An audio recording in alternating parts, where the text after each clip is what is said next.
My church's youth group has a youth band that leads worship during youth, but the church also has them lead worship on Sunday mornings every few weeks, to promote the youth band when the usual worship team has a week off. I'm not in the band, but I often help with lyric PowerPoints along with another girl, but not when the band plays on Sundays. The main singer of the youth band is the daughter of a youth assistant, and the daughter is an assistant too. We'll call her Emma, she's 20. I'm writing because of what happened the last time the youth band led Sunday worship on June 30th, that led to Emma and her family leaving the church. In between one of the songs, Emma said she felt led to say that Christian nationalism wasn't of God because forcing people to believe went against the basis of Christianity because God gave free will and too many Christians forgot that. She also said there would be no short and narrow path if people were forced to walk it before saying Project 2025 was advertised as Christian but resembled nothing of God because God never forced people to believe in Him. No one confronted her or anything as it was brief, and they played a few more songs along with a closing song after the pastor finished his sermon. But when we got to youth on Friday night, Emma and her mother weren't there, and we were later informed, by the youth pastor, that Emma and her mom would no longer be helping the youth before a bunch of stuff about giving others the chance to be lead singers because Emma had left the church. However, word got out from one of the band's players that Emma told the band that she got banned during the week and that her parents left the church with her, so they already knew before we found out at youth. The reason I'm making this post is because of a conversation I had with the band, another PowerPoint girl, the same Friday the youth pastor announced it, and the conversation was private from the rest of the kids. Long story short, the band is upset about what happened to Emma, and they've been throwing around ideas on what to do. The one they're heavily considering is a walkout the next time they're scheduled to play on Sunday after playing the intro song. Service opens with an intro song, before someone comes on stage to welcome everyone before worship continues, and they would voice support for Emma before walking out together. They haven't told anyone not associated with the band because they don't want anyone to spill the deets. But the main thing we're debating is repercussions from our parents and whether or not it's worth the risk. There's likely a few weeks until the band plays on Sunday again, and they still haven't decided on a new lead singer yet. I also want to add that the church didn't upload the worship portion of the service with Emma and only uploaded the sermon from that day. They always include worship on their YouTube upload of the service.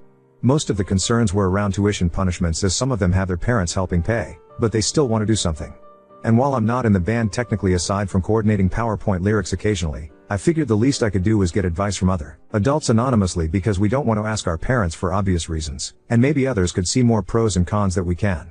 I appreciate any advice that anyone gives and will relay it to the band too. Update 1. First, the band is still going through with the walkout, and they're keeping it within the band so that no other kids tell their parents who might tell leaders. It would have been awesome to include others, but the risk of the church catching wind was too great. Second, we have a date of 8/4 when the youth band will do worship for the adults again. Third, the youth pastor appointed a singer from within the group who will take turns singing on Sundays with future participants in the coming weeks. Here's how we hope it happens. The band will play the opening song, which officially starts service, and usually lets people know it's starting. Many make their way from the foyer during the intro song, and after someone gives the welcome/prayer after the opening song, the lead singer will then give the speech before the band walks off stage, and I will walk out with them from the pews along with relatives/friends. One relative said she might bring some people she knows too, which could make more of a statement to the church to see adults leaving too. One of the relatives will also record the whole thing in case any parents don't react well to it, and I will update after it happens. If anyone has any further advice, it would be appreciated, and I'll bring it to the band. Most of the band, outside of 2 seniors, aren't old enough to vote this year, but this is a chance to stand up for what's right against something that is adamantly infusing itself into Christianity, Christian nationalism, and making Christianity lose all of its respect in our opinion. We don't expect change to happen in the church as a result of our walkout, but it's a small thing we can do to say we did our part when faced with it ourselves. Another commenter put it best when she asked if we'd be able to live with ourselves if we did nothing, and the answer has been no for us so far. I also want to add something I forgot to clarify in my first post. Emma didn't say what she did out of the blue. She had been vocal about the pastor talking politics for some time according to the band, and I've seen much of it too. However, a lot of people sent DMs disagreeing with the band's decision. So before I get into it, I want to give specifics of what the pastor has done. The pastor mentioned Trump from the pulpit numerous times, including the aftermath of the 2020 election, to voice discontent over the results. He has also celebrated Roe v. Wade's overturning from the pulpit, Pride Month during June, and even compared Trump's legal trial to how Jesus was persecuted leading up to his crucifixion. Things that have no place being vented about from the pulpit, and this has happened over the course of a few years. I received a few DMs in the aftermath of my first post, and some were encouraging while others not so much. A few people, who said they were Christians, said that Emma was wrong to use the microphone to hijack the service with her words because she should have talked to the pastor first while calling her actions immature. However, when I showed the band the advice from my posts, I also told them about the DMs, and they said that Emma spoke to a leader about the pastor's political sermons in the past. But nothing came from it as he continued to speak politics from the pulpit frequently. Some people also said that our walkout wasn't godly because we, like Emma, would be hijacking the service for a publicity stunt when church was supposed to be about God. Some people called us immature among harsher things. But we disagree for two reasons. First, who is supposed to call out the misuse of the pulpit if not people who attend the same church where it's misused? Few DMs said to do nothing and pray for God to change the pastor's heart, but he's been doing this for years. And second, the Bible gives guidance on how to call out improper behavior in the church in Matthew 18:15-17. Emma has already talked to a leader one-on-one, and the band has voiced displeasure about Emma's ban to the youth pastor, only for him to disagree and say that Emma was out of line. Regarding the part about tell it to the church, I suppose the how might be up to interpretation. Maybe telling the church means telling a church leader instead of the congregation on stage. But Emma and the band have talked to various leaders, including an elder too, aside of our youth leader, only for years of political rants from the pulpit to continue. When Jesus flipped tables in Matthew 21:12, we believe he did it because people were using the temple to sell things that had nothing to do with God, and we believe that politics falls into the same boat. Someone commented a link in the comments of my first post that I never saw. But I showed the band, and we couldn't agree with it more. Pastor Lauren Livingston talked about the role of politics in the church and how politics shouldn't be combined with Christianity, and I'll leave the link here. I still plan to speak with my parents ahead of 8/4, and I'll share the write-up the band is working on really soon. I really appreciate everyone who commented too. Lastly, I want to clarify that the walkout is the band's decision entirely. I am not a member of the band, I just do PowerPoint lyrics during youth, and I'm not even in the band's group chat with Emma. Update 2. The band decided not go through with the walkout, and Emma was a big reason why. The band told me that Emma spoke to them a few days before 8/4 after she spoke to another bandmate who voiced concern. The girl who spoke to Emma was 15 and confided in her about physical abuse fears from her parents, and Emma spoke to the band on behalf of those fears. Emma also referenced some of the fears that the senior bandmates had about losing tuition support and told them that it wasn't worth risking their futures. Emma, unlike the band, had a full-time job to support herself, but some of the band was still tied to their parents for years. She pretty much told them to go with their gut if they had fears about repercussions from their parents as the 15-year-old girl had, and the senior who feared losing tuition said that his parents threatened him with it in the past about something else, which is why he thought of it.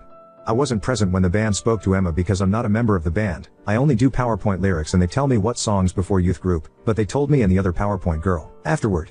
So instead of playing on August 4th, the band collectively, and privately, resigned to the youth pastor at youth group the Friday before 8/4, and none of them played on August 4th. They also told their parents that they would before doing so, and a few of the bandmates said they were never forced to join the youth band by their parents. They simply volunteered. But that didn't mean they weren't going to say anything about Emma's treatment. They just wanted to in a safer environment that wouldn't risk embarrassing their parents in front of the congregation, which could cost them privileges instead. They decided to share their write-up with Emma, who was planning on posting her own explanation of her ban from the church. Emma posted her explanation along with the band's write-up to her socials on August 4th regarding why the band collectively resigned, and a few bandmates decided to repost it on their socials. Emma also tagged the church's social in her post and believed that the walkout would do more harm to the band than good, so the social media route was a slightly better alternative. Not as many people will see it, but we believe potential rumors and gossip might do their thing. A few of the bandmates also told their parents that they would no longer attend that specific church. And while a few of them argued with their parents, perhaps it was less than there would have been backlash of embarrassing them with a church walkout. The 15-year-old girl ended up attending church on August 4th, but the seniors didn't, although they ended up returning the following Sunday. None of them, including myself, have attended youth group since the Friday right before 8/4, and I didn't attend on August 4th either. Two unexpected things also happened. I received a DM from someone who said that they were from a Christian news outlet, and while I never heard of their outlet before, they asked permission to share the band's story in one of their newsletters anonymously, not including the band's names or the churches, and the band said they'll pray on it and weigh the decision. Additionally, a pastor reached out in DMs and said that he was encouraged by their story. He also said that pastors were supposed to hold each other accountable and asked for the name of the church so that he could reach out pastor to talk, but Emma and the band are undecided on this at the moment. They said they're going to pray on it along with how it's important to make sure it's a real pastor and that no harm will come to the church, and I told the pastor that I'll get back to him. Emma also told the band that her parents haven't talked to her much since her church statements, and that's because of arguments that they had. Some people thought that Emma's parents left the church in support of their daughter getting banned, but that wasn't the case. Her parents were banned too, and Emma said they didn't appreciate being blindsided by Emma's statement and received some backlash for them. Emma still stands by everything she said, but they aren't talking at the moment. The last thing I'll say is about me and how I feel about everything, and I'll leave the band's statement from Emma's post afterward. This was the last straw in a long line of stuff for me from this particular church, but it goes further than that. I struggle to understand how parents can care more about church appearances more than the needs and desires of their kids, and I'm not talking about bad things. I'm talking about normal things, and Emma's statement said it better than I could. Emma said that God gave everyone free will, but the 15-year-old girl vented about physical abuse in regards to not wanting to go to church in the past, and that is the opposite of what God taught. God didn't force people to believe in Him, but some parents take away privileges if they refuse to fall in line with God and their church. I barely even have any friends myself, and I'm not even in the band group chat. The band told me everything secondhand, and none of them are my friends. They hang out together outside of church, but I only have one other friend from church because I've been homeschooled for all of my life because my parents think public school is too secular. I can't even do official sports aside from sports played in the church field that our homeschool group uses, so I can't do leagues or be on any teams like high school. I just wish my parents would have let me go to school, but apparently they don't think their religion is strong enough for me to go to school and supposedly not lose my faith, kinda like they've been keeping me on training wheels for 17 years. Personally, I need a break from church. I know not all churches are bad because the one I happen to grow up in is questionable, but I've decided I'm not a Christian because I said the salvation prayer when I was like 7 or 8, and I don't think that counts. You don't know what you believe at that age because all you have is heavy bias from your parents, and I need a break to be unbiased in the future after my pastor has made some questionable decisions in recent years, venting politics in the church like the people who sold things. That word of God before Jesus flipped tables. I'm going to try and learn about other religions because Christianity is all I ever knew, so I've stopped considering myself a Christian internally of late. Doesn't mean I'll never return, but I need a long break from Christianity because just thinking of modern Christians makes me sick. Too much hate disguised as Christianity and political overlap. I know there's good ones, but I have to broaden my perspective. And without a long break, I won't be able to be non-biased in my search. I've also argued with my parents about how I'll no longer attend church, but this is getting too long. Some of the band has faced punishments for not going, and that is the epitome of what's wrong with their twisted version of Christianity, so I hope a break will help me reset in some ways. The band's statement talked about how they would no longer attend the church, but I'm not sure if their parents were the reason they returned on Sunday morning after 8/4. Regardless, here is the write-up that they shared with Emma, and it's longer than what they likely would have been allowed to say before the walkout if someone cut their microphone, which is an advantage of social media, in this case update 3. Something has been bugging me recently that I need to get off my chest, and I will at the end. I have not attended church in a few weeks, and I hope I never do again. My parents aren't thrilled, and we've talked about it. They haven't forced me to come, but this situation was the last straw for me. Since my previous update, one of the senior bandmates called to see how I was, and he gave an update on what's been happening since Emma's post that featured their statement. The senior who called me, John will say, has started community college. The other senior whose parents threatened to withdraw tuition has not. That senior was punished for quitting the band. The senior who called me was not. The 15-year-old girl who replaced Emma as the lead singer was forced to return to church by her parents along with another boy who was in the band too. Emma remained in contact with the band after the post, and he briefed me on what's been happening with her. Emma encouraged the two seniors to find a new church. The senior who was punished said he wasn't interested and only attended church because his parents forced him for much of his life. He also said he wouldn't attend church in the future because he wasn't ever really religious to begin with. The senior who called me, and wrote most of the statement, said he was tired of church hypocrisy and that the situation made him never want to attend church again, instead opting to practice privately on his own. Emma was sad that the situation soured their opinion of church, but she was also not looking for a new church to take time to find herself. When John asked if I would look for a new church, I told him no, but wasn't too specific other than saying I was tired. I'm going to be more specific here because some things have really been bothering me. A lot of comments said that we gave them hope for future generations of Christianity. But just reading that pissed me off personally, and I'm gonna be more blunt than my previous posts. Personally, I hate modern Christianity in this country. I know it's not God's fault that many Christians are so hateful these days. But my distaste goes years before this incident because I feel like I never had a childhood. I'm fucking homeschooled for all my life because my parents think public school is too secular. Don't have many friends besides one, and my social skills suck because my only exposure is Sunday service and youth group twice a week. They police what I wear because of purity, and they didn't even let me do sports or anything fun that kids do growing up. But more than that, I'm scared with no one to talk to. My parents based my entire life on a religion that has no proof of its existence whatsoever. And when I tried to voice my fears in the past, they say I should know better, which is not substantial evidence. What's gonna happen when my time on earth ends if there's no God or judgment day?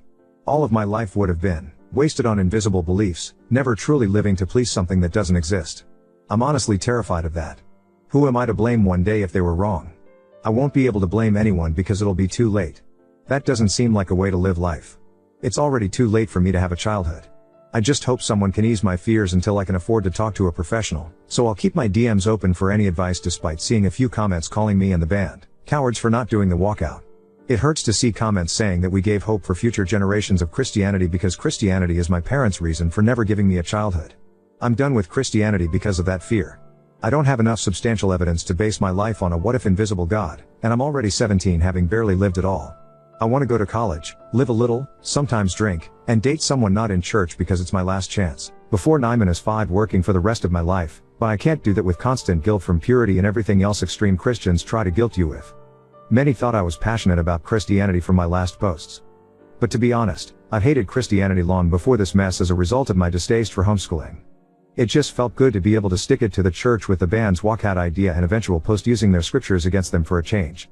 But by no means am I passionate about Christianity when so many people use it to control lives like mine through homeschooling, and I hate that I know so much of the Bible too. And when you add how hateful and politically infused it has become in recent years, I want nothing to do with it because I don't want to be associated with it. Now on to second story. Fiancé got furious over a prenup joke after admitting to baby trapping me when drunk, and now he's trying everything to win me back. I, 23F, made a post a couple days ago on here talking about a joke my fiancé made at Thanksgiving which concerned me. That post got taken down, locked. This is a repost/update. I, 23F, have been with my fiancé, 26 male, for 3 years. We met whilst I was on holiday and a few weeks after, he followed me on Instagram and the rest is history. We got engaged last year and a month later found out I was pregnant.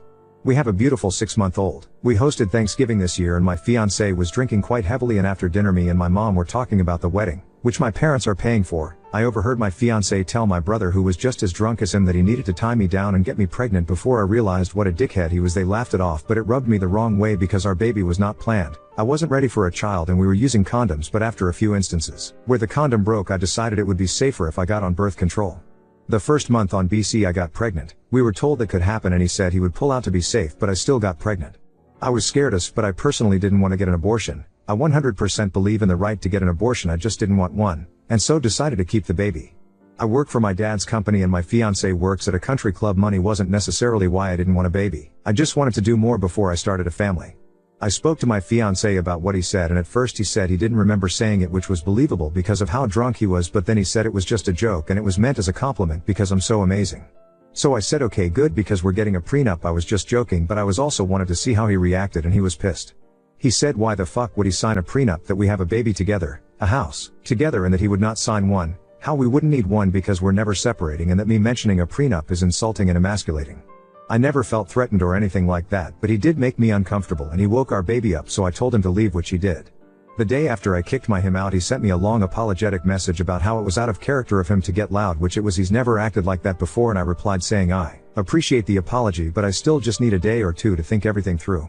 The next day he sent a bouquet to the apartment. Sunday he sent me a booking confirmation of a massage he booked for me at the club and offered to come over to watch our son and cook dinner. Tonight he sent me a message saying that I'm being an a-hole and that I'm taking a meaningless joke to heart and that he's wasting money he could be saving for the wedding on the hotel. But now things that went over my head before, I'm starting to think is Seuss, but breaking up my family over this doesn't seem right. Am I overthinking this / being an a-hole? Update 1. Why did the joke bother me so much? About a year ago he lost his job. He was never really clear why. For the next 3/4 months he didn't really do much. He said he was trying to figure out what he wanted to do next, and that was the first time he brought up having kids, indicating that he was ready. We had a candid conversation on my part about how I want kids, just not anytime soon. I enjoy my job, I had trips planned, and I wanted to be married first. He agreed with me that we should wait 3/4 years. My dad's company got a contract at the club, which is how he got his job there. But during the time he was out of work, my girls would joke that he's a stay-at-home boyfriend and that I'm the provider and he'd be a stay-at-home dad because I was paying the bills / rent by myself, which at the time didn't bother me. I used to live there by myself before we got together, so it wasn't a big deal, but I guess it was them that first made me question. TBH, I don't know how long the condoms were breaking. A lot of people are saying they've never had them break, and I can't say I remember it ever happening before. I noticed the first time that it looked like it had split, and then I checked it the next time that was also broken, which is when I decided to get an IUD, which he didn't want me to, but I stood my ground and we compromised and I got on the pill. I know we should have continued using condoms, but he said he'd ran out and that I'm on the pill and don't need them. In hindsight, yes, I should have insisted we still use them, but I choose not to have that battle. I thought we'd be okay. He knew my opinion on abortion and that I wouldn't get one. If I got pregnant I would raise the baby unless it was for a medical reason. Money-wise, my family's successful. I work for my dad's company. I have 2 trust funds, one of which I got at 18. Before I fell pregnant I was making plans to start my own house flipping business, but I decided to put that on hold. I still work from home on flexible hours, but he said once we're married he wants me to stop working so I can focus on our kids and that he'll support us, but I've never really liked that idea, mainly because, although I've never had to worry about money, my parents always taught us the importance of financial stability, and my mom's always said to never be financially dependent on anyone. Plus my fiancé's current salary I'm not sure would cover all of our expenses. The only reason why I haven't told my dad is because they have a good relationship and I don't want to blow everything up over an overreaction on my part. Update 2. Yesterday we had a conversation about where I was at, but he said he couldn't go back to the hotel because they kicked him out for smoking in the room. He stopped smoking while I was pregnant, but he said I was stressing him out, so he had to stay at the apartment. While I was up to one of my girls in the bedroom, he came in and took the phone off me and told me to come and eat. While we was eating, he said that he understood what I said and that things need to change for us to move forward. He then proceeded to list all the things I needed to do to make things better. His tone the whole conversation was just making me uneasy. I texted my dad saying that he was making me uncomfortable when he wasn't looking. I went to check on the baby, and when I came back I saw him take my keys out my purse but didn't say anything. He took my silence as agreement to everything he said and went to bed, instead of the couch like we had agreed. Like everything was normal, I stayed in the living room and my dad, bless him, drove 6 hours to come and get us. My dad got to the apartment around 5 this morning while my fiancé was still sleeping and we left.